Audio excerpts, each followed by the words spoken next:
Imagine walking into a room and being handed a massive spreadsheet. Just a giant, overwhelming wall of raw, disorganized numbers. Your boss, or maybe your professor, looks right at you and says, "Tell me what this data means." It's totally paralyzing, right? Staring at raw data like that is basically like trying to read a book where all the words are completely scrambled. But here's the thing. This is a real problem we face in data analysis every single day. How on earth do you find the hidden story in a sea of 40, 400, or even 4,000 numbers in under 5 seconds? You obviously can't just read them one by one. You need a tool that instantly translates all that chaos into a clear, structured picture.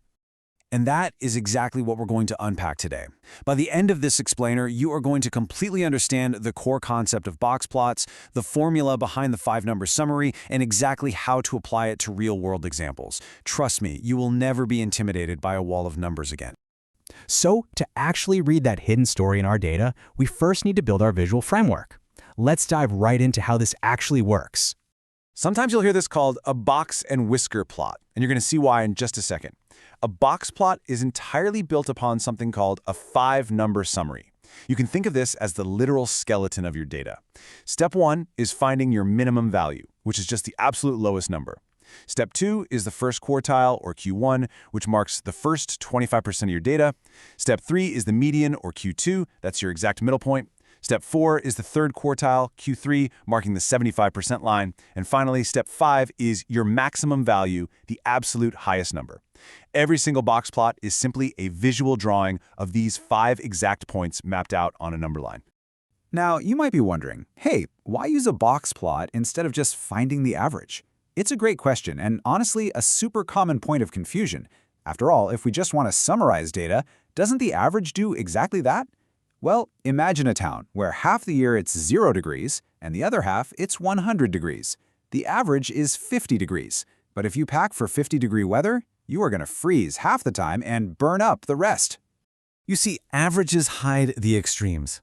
Averages completely hide the spread. And this brilliantly illustrates why we need a better tool. A box plot is a graphical image that displays the concentration of data and exactly how far your extreme values are from the majority. It doesn't just tell you the center, it tells you how stretched out that entire town's weather actually is. And here is the absolutely crucial point to remember from this entire explainer. If you only write one thing down today, make it this. The central rectangular box in a box plot always contains the exact middle 50% of your data. No matter how long or how short that box is drawn, half of all your real-world observations live right inside its walls, safely bracketed between the first and third quartiles. Now that we understand the basic idea, let's look at the formula. To measure the exact size of that middle 50%, we use something called the interquartile range, or IQR. And the formula is incredibly simple. It's just Q3 minus Q1. It is literally just the mathematical distance between the right side of the box and the left side of the box. The IQR tells us exactly how tightly packed or widely spread that core middle half of our data really is. Let's step out of the theory for a minute and make this easier with a real-life example. We're going to visualize the heights of students in a classroom. Let's say we have 40 students in a statistics class. Stepping into this classroom, our 5-number summary starts to take shape. Our shortest student, the minimum, is 59 inches tall. The first quartile sits at 64.5. The median height is exactly 66 inches, the third quartile hits 70 inches, and our tallest student, the maximum, is 77 inches. So, in our box plot, that central rectangular box goes from 64.5 to 70. And the whiskers, those little lines extending out from the sides of the box, stretch all the way down to 59 and all the way up to 77. Now, what's really fascinating here is the specific story this data tells us about our classroom. The total range of the class is 18 inches. That's the distance from our 59-inch student to our 77-inch student. That's a pretty huge gap. But look closely at the interquartile range, the IQR. The distance from Q1 to Q3 is only 5.5 inches. This means that while we definitely have some very short and very tall students creating long whiskers on our graph, an entire half of the classroom, the middle 20 students, are all clustered together within a super tight 5.5-inch window. Wait, hold on a second. Let's pause for a tricky edge case. What if you're analyzing a data set and 2 of your 5 numbers are exactly the same? Say your median and your third quartile end up being the exact same number? How on earth do you draw a box with overlapping points? This throws a lot of people off. But it's simple. If values match, the visual lines just merge together. In a standard box plot, you usually see a dashed line inside the box representing the median. But if the median and Q3 are the exact same value, that dashed line just slides over and merges with the right edge of the box. What does that actually mean in plain English? It means a massive chunk of your data, at least 25% of all your values, are landing on that one exact number. The plot simply adapts to show you that heavy concentration. Okay, now let's connect this to real life by seeing how box plots are used in the wild to compare different sets of data. A box plot's true superpower isn't just looking at one dataset. It's comparing two datasets side by side on the exact same scaled number line. Let's look at a college comparing test scores between their day class and their night class. Notice the contrast in these 5-number summaries. For the day class, scores stretch from a minimum of 32 way up to a 99, with a median of 74.5.